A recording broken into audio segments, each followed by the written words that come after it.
Let's talk about how to use vial spikes to drop testosterone. This right here is called a multi-vial spike.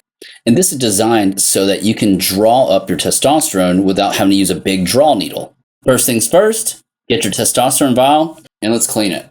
Take the alcohol pad and scrub the hub. Next, crack open the vial spike bag. This right here is the end that you spike into the vial.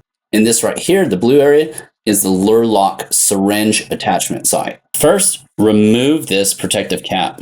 Now you'll insert it into your vial and punch it all the way in. And you'll see those little wings. So those two little wings right there, punch it in until those go inside the vial.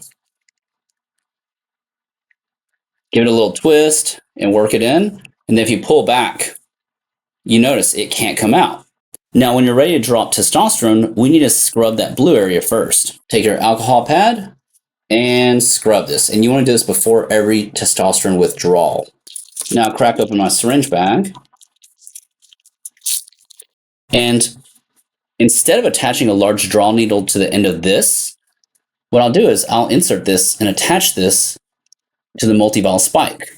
What you want to do is draw it and pull it back to where you get your dose.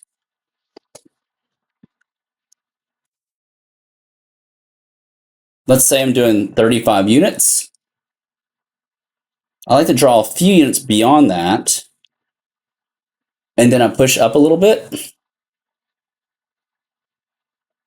until I get my accurate dose drawn up. When you're done, simply unscrew it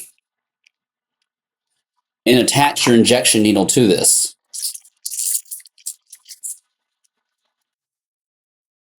The great thing about using these multi-vial spikes is that it can accurately drop your testosterone and you don't get any testosterone loss within the thread and within the base of the needle itself. Hope this helps.